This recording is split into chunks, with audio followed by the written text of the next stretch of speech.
Welcome back to the Intel Extreme Masters World Championship. We're currently in Group D, and we have 2 rounds concluded, 3 more to go. Tasteless and Todd, the double T's. The double T's. The double T's. That's what they call us, man. You're such a tease. This has been such a fantastic day so far. We did have a little bit of that hiccup slowing things down early on with some technical difficulties, but now we're back. We've caught our stride, yes. And I think that TVT we just wrapped up was pretty cool. Yes, it was. I think that Hero Marine could have won that in the end, though, but you know that's not to be. Some moments where Yoan was just able to capitalize on some of the overzealousness of Hero Marine there, Todd. Yeah, and hopefully Hero Marine doesn't let that loss get too much to his head, like he did win his first series against Elazer, and now he goes up against one of the titans of the group in Classic, by the way, which I'm going to be following. So Hero Marine, the dream's still alive. Big Gabe has yet to make it deeper in the tournament, and I think he might just. And I'm going to be following Trap versus Ryung over here. Okay. I think I'm not alone with saying that Trap should come out on top of this. In theory, yes. Ryung surprised us last year. Maybe he's going to do that again this time around. What I think is that this series is in safe hands, Tasteless. Yeah. That's what I think. Yeah, for sure in safe hands with me. Tasteless is going to charter the waters of Trap versus Ryung and lead us to the next promised land. Thank you very much, Tasteless. I appreciate it. No problem. That's what I'm here for. As you can see, the standings are as so. SOS is currently in the leading position, no doubt, because he is a previous Intel Extreme Masters World Champion. That's what those guys do. As TY was able to advance as well in first place, so not too bad. We are going to be covering, though, Elazer versus SOS here on the main stream.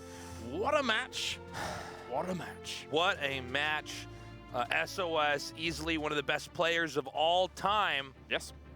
But Elazer, he is so sick. He's on his home turf, and I've been a fan from him for a while. He is somebody who's been in Korea for some time, training with the very best Koreans and non-Koreans there.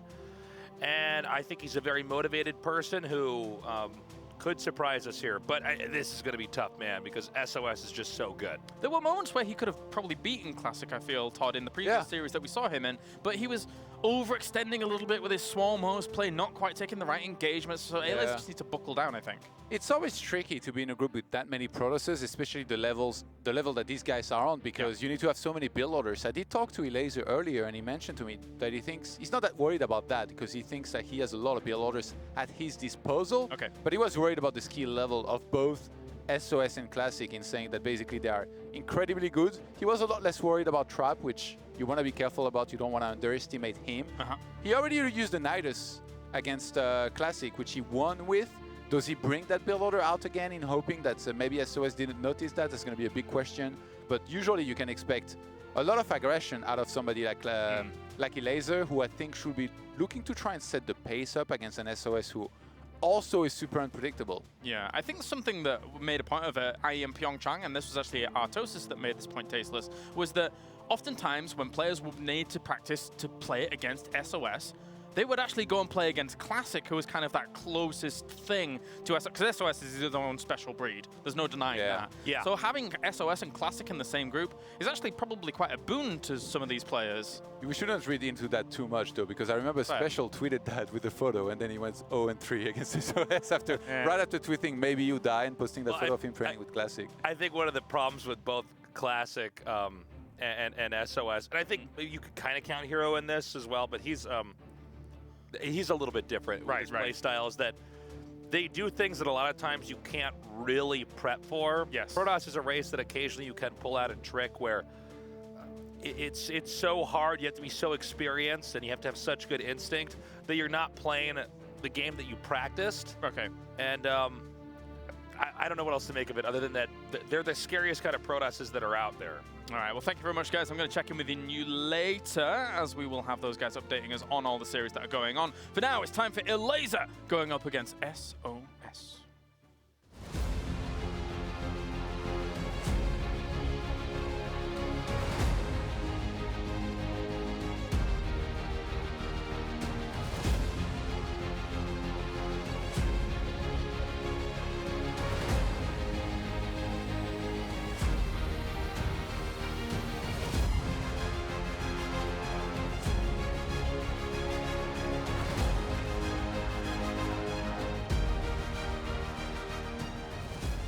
Welcome back, everybody, to the Intel Extreme Masters. After a quick TBT, it's time to get back to Zerg versus Protoss as we get our second match underway from Group D.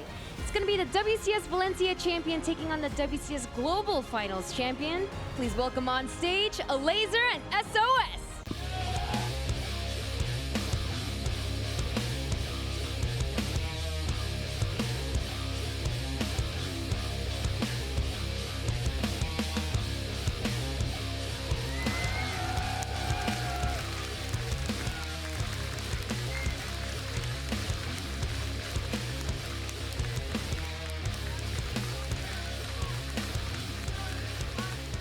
What an exciting match. Poland's own Elazer, one of the greatest non-Korean players, going up against the winningest player in the history of the game, SOS. He's a two-time world champion, SOS is. He's a madman. He's a guy who creates his own styles and strategies, and he's always an absolute pleasure to watch.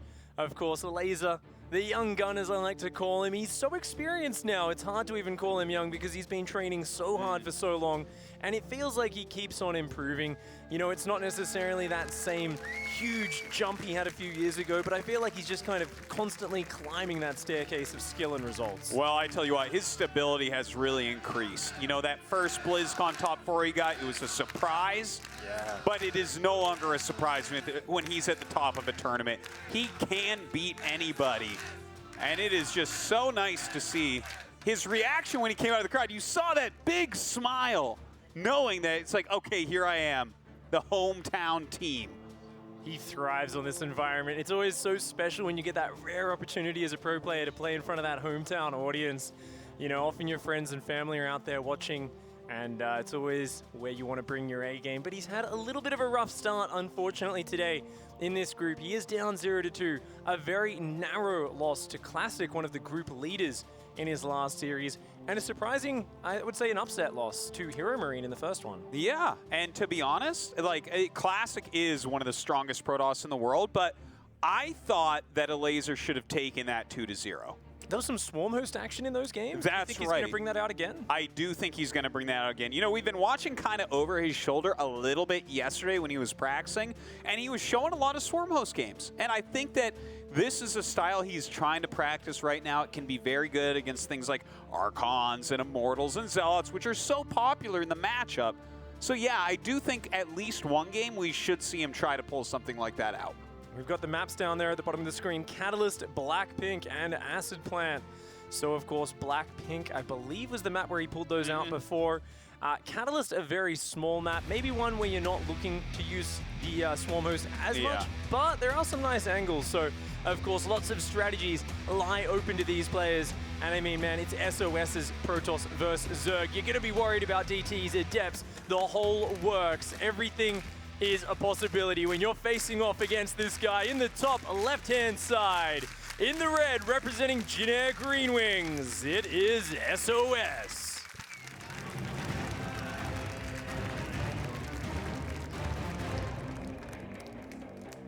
And his opponent from Poland, make some noise for Elazer!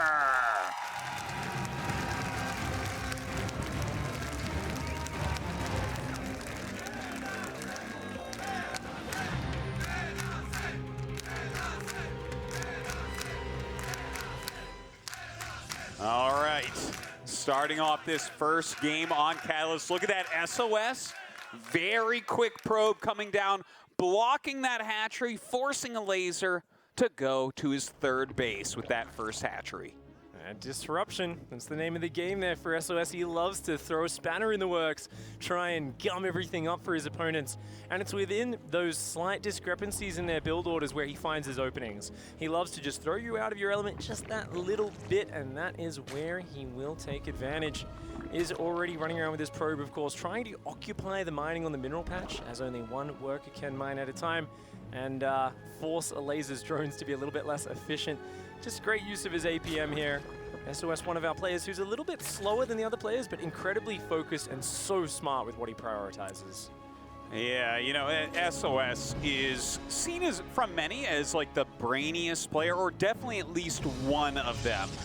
It's just such a cognitive play out of him, trying to trick his opponent, trying to outthink him, deceive him in any way possible. We'll see if that works against Elazer, though, because I feel like Elazer comes in with strong plans, strong strategies, backed up by a lot of speed and great mechanics. Yeah, some of the fastest hands in the non-Korean scene. Elazer, always a pleasure to watch whenever I do get a chance to go down into those players' area. He zooms around very, very quickly. And SOS going to be opening up with that Stargate here to start things off. So no doubt going to be some oracles coming on. Of course, the most common aggression we tend to see off this one, there's two paths we see most recently. One is Glaive Adepts. The other one is an Archon drop into a Charge-Lot Archon pressure. Both of them the key choices that Protoss players like to use to keep the Zerg in check, stop them from just droning those three bases up really quickly. Well, you know what I like about the fact that he is making a couple early Adepts, going to go into Oracle, as you say, is he delayed this hatchery, right, that's in the middle. He made him expand further away, so you're going to kind of have to make sure that you have a Spore up there and a Spore in your main, because there's not going to be a lot of Queens to push everything away. Yep, that creep spread as well. Going to take a while to connect between these bases. It is going to be a Phoenix first. This is SOS trademark move. We do see a lot more Protoss players doing this recently, but he basically loves to shut down his opponent's scouting. We talk about him being a cerebral player, a smart player.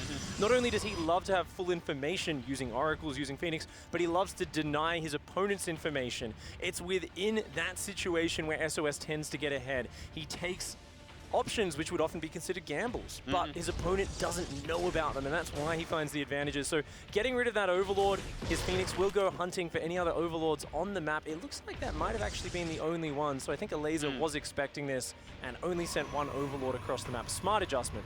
And immediately he throws down a Twilight. He's already got those 3 gates up as well. We'll see if he wants to go into the Glaives upgrade or wants to go into Charge. Both very powerful, as you've been talking about here, Pig. But he finds another Overlord, just scouting, though, for the time being. Creep starting to spread back towards this natural. The Queen's coming forward to try and push back this Phoenix. Of course, that Phoenix already limiting the vision. The Oracle going to come in towards the third base, looking for some drone kills. We'll grab one. We'll get a second and a third. Oh, even a fourth one going down. A nice start to things for SOS. Heavily bruised on the Oracle, but 4 kills that early, well worth it. Yeah, absolutely. Normally you get about 2 kills with your first Oracle, so 4 being very nice. Glaives on the way. It looks like SOS definitely wants to put on some pressure with these Adepts. Wouldn't be surprised to see him take a third base pretty soon as well. Yep, SOS known for this sort of follow-up, and it can be very powerful, but Roach Tech is already on the way for Elazer. In that regard, I like his tech choice. The problem is, of course, the worker count. After those couple of workers that went down, Elazer is only on 38 drones. He's got a whole bunch of Queens. This almost looks like he wants to just rush across the map after he shuts down the Adepts. So kind of like let the Adepts come deep in, shut them down with the Roaches, and then do a huge counterattack. Yeah, that can be a powerful move, but are Roaches like an over-counter to what we're seeing here? It's only 3-gate Adept. He's going into a robotics here. He can get some Immortals out. He has his Oracle to help defend as well. Oh, Zergling's being a little bit wasteful as well. Definitely a risky situation if he does overbuild those Roaches, Dan, but there we go, Probe. Almost does go down. Good save from SOS, and Glaives is almost finished. He's ready to go. He wants to commit across this map. Immortals already on the way, and a cute little stasis trap just trying to occupy Elazer. Elazer has caught back up in the workers, but he might be over-droning right now. He doesn't really have many Roaches out, and those Adepts are knocking on the doors. All right, they're coming up right now. The Shade goes through these units, eliminating quite a few of the Zerglings, but taking a lot of damage on these Adepts. We'll see if he can find some real damage. Shades into the natural here, targeting down some drones, but not really that much damage. Yeah, only 4 worker kills, not all that much. Elazer also counterattacking with his Zerglings at the same time. If he can get a cancel on that Nexus, that would be massive. But these last 2 Adepts continuing to find damage, and that's where it stacks up, getting a total of 10 worker kills and defends the third base at home. Yeah, not too bad, really. And you know what? He's still trying to harass Elazer very quick, though. Doesn't let that stasis get too many drones. He's continuing to make Roaches. In fact, quite a few roaches, but will he be able to get damage done with this based on the immortals we've seen produced by SOS? This seems to be the meta we're seeing in this tournament. So many Zerg players opting for this roach defense. For a while, they were getting free wins with the counterattacks, but with the immortal production being so early, just as like a blind safety precaution from every single Protoss player, it feels like the Zergs aren't able to find any purchase, and I can't imagine this one being any different. Yeah, the army supply, it looks kind of gross, right? It looks like Elazer's way ahead, but you think about how the roach interacts with the immortal. It's a little bit like throwing paper balls at a person in a suit of armor. They just don't do anything against immortals. So it's a little bit of a massive commitment, and I'm not sure if it's well set up. The Oracle sees everything. Oh man, and 3 roaches coming up and gonna start harassing this area. I really like this. He's trying to pull the army over to the side, but a force field goes down preemptively, blocking anything from occurring there, and then goes over to clean up the 3 roaches. Nice so far from SOS on defense. Yeah, very well done. He's just got to make sure these charge lots don't go in ahead of the force. Force fields are okay, don't really trap many units. That is still a large amount of roach ravager. The shield batteries aren't quite ready. The zealots warping into those immortals, dishing out a massive amount of hurt from the back lines. The shield batteries do go down. The roaches and ravagers continue to push forward. I think this might be a little bit too ambitious from Elazer. It's all or nothing. He's trying to go deep. The Archon goes down, but there's nothing left. The Immortals stand strong in the back line. Elazer's got to get out of there. Man, I mean, I guess he got a few probes there. He ended up killing off the sentries and some zealots.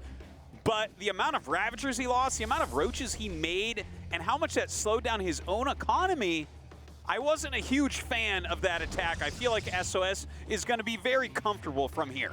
Yeah, you know, the 4th base only just starting here. If Elazer was up at 75 drones, he had the 4th base gas going, I might be like, you know, maybe this kind of worked out. But keep in mind, 4 Immortals already out. There's a Prism on the way. The upgrades are rolling along way ahead for SOS. And most importantly, he didn't cancel Storm. He's got High Templar already gathering energy. He's got Storm ready. SOS's tech is miles ahead of Elazer's. Yeah, he even has Oracle still scouting the map. He's kind of marauding around with his Zealots, with his Immortals, seeing if there's any kills to pick up at this point.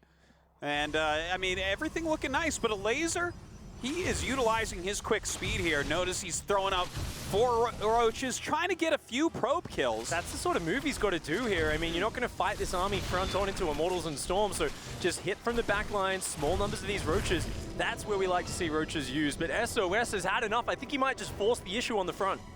Yeah, he actually has quite a nice army right here, and with 4 Psystorms or so, that is really going to do a good job. Oh, a beautiful first Psystorm going down. Elazer trying to retreat. His Hydra is taking huge amounts of damage here, though. Oh, that is so much damage. Those storms annihilating Elazer's army, and SOS, man, he's just held on that attack way too well. Elazer not finding the damage he was looking for in this series.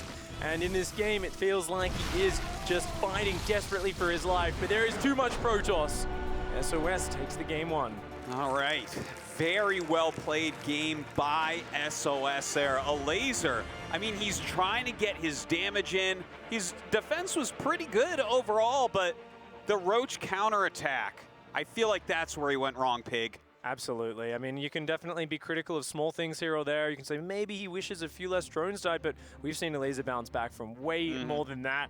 The Roaches, though, he committed incredibly hard into that base, and the Immortals, the shield batteries, the force fields, it was such a nice defense from SOS. Beautifully played by him. We're going to hop into game number 2 in a minute, guys, but first of all, let's hear from the boys on the desk.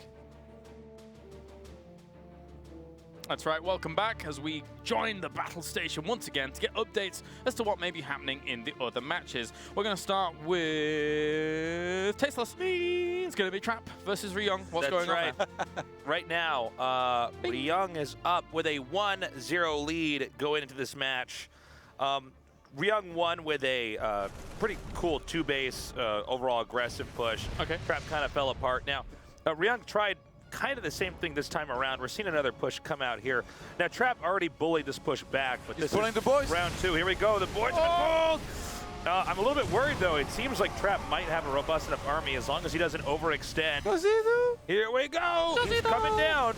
Now, there's no more sentries over here, so he can't really use force fields. He might just have to try to juggle, but a good attack coming up here from above with this Archon might thin this army out.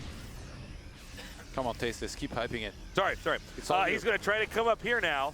And I don't actually know. You know, with expansion here and expansion here, and just like basically a safe location to get here, I don't know. I think Ryong is committed. He doesn't have a third base. He doesn't have. Yeah. There's no turning around, I think, in this game. In fact, I think we may be seeing the beginning of the end. He's actually pulling more boys. It's going to take some serious Tasteless kiting. Down this way. Nice. Okay, so we have an attack coming through here.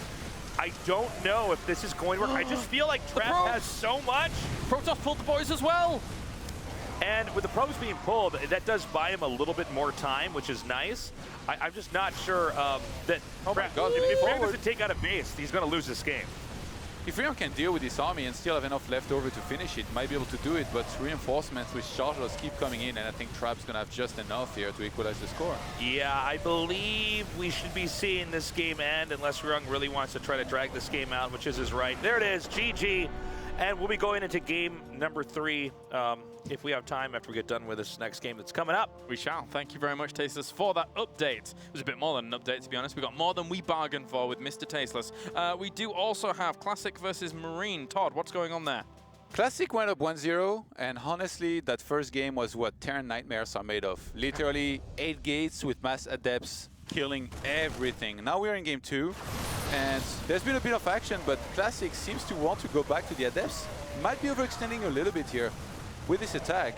Looks like Hero Marine might be able to defend, but yeah, nothing too out of the ordinary. I mean, Classic again went for a pretty quick third, and I think Hero Marine is gonna try to be aggressive towards that as he opened with the triple barracks and loss of bio. Okay, cool. Thank you very much, Todd, for that update as well. That does it for us here. That concludes our update. Captain Log over, and we can head back into Elazer going up against SOS. All right, thanks, guys. Elazer kind of on the ropes in this group, in this tournament, really. You know, he's down 0-2 so far. Let's make it or break it. Yeah, SOS, of course, up at the top of the group. I mean, this guy is a former Katowice champion, a 2-time world champion. It's no shame to lose to him, but it feels like Elazer needs this win to really start his rally to get into the next round. Yeah, I mean, he's a momentum-focused player. When he gets a good run going in a tournament, I feel like he just plays better and better every single moment. And right now, he's just falling that little bit short. I didn't get to see the first series versus Hero Marine, but, you know, we talked about the Classic series and how it wasn't quite there. This last game, I felt like it wasn't too bad, but just a little bit missing with the execution there. And, of course, the decision to commit into those Immortals. You know, SOS felt like he just had the number of Elazer. And if there's one guy who's going to predict your builds or your style based off very little scouting information, it's SOS. Yeah, you're probably right about that one, Pig. SOS, I'm sure, ready for this next map. Really playing like a man on fire this year. The last couple of years, he's had a hard time picking up championships, which is something he just normally does regularly, right? It's like, oh, yeah, there's a bunch of money on the line, a lot of pressure. All the best players, no problem. I'll win that easy peasy. And he's looking to do that again here since he has had that harder time for the last couple of years. It's cool to see him power back up again. There's a lot of SOS fans out there. You know, it's always an action-packed game, StarCraft, but when there's a player who can just go so outside the normal realm of strategies and styles, it's always very exciting. And it's always a challenge to face off against him. We've heard so many times players say the last player I want to play against is SOS. Yeah. Even if he isn't considered to be the fastest, the most mechanically skilled, or to even be the one who's the most on form, he's always a threat. And he's always so incredibly hard to prepare for. StarCraft is often about getting in your rhythm. It's about kind of getting in your comfort zone and being able to figure out what the strategies and choices are from that position in the game. SOS's whole job, his whole aim in the game is to throw you out of that element. I feel like everything he does is just designed to harass you mentally, and often players just break down when they're facing off against him. For Elazer here, that's his test, keeping it together, staying focused, and keeping his game plan on point. Well, I'm hoping that he can pull something off here going forward. You know, even something as simple as SOS blocking that hatchery. He got those extra drones with the first Oracle after making the Queens get pulled over to the side. Like, there's so many little tiny things that SOS is attacking you with. He just doesn't leave anything out. All the pieces come together with this guy. He is, of course, a very frustrating player to play against. That Phoenix denying the information, something I expect to see a lot throughout the series. but he's a man of many talents, many styles. Elazer, on the other hand, of course, is going to be, you know, playing a lot of different styles. We saw him in his past games go into a few different areas and styles. Guys, we are going to have a very quick break. We'll be right back with this series in just a minute.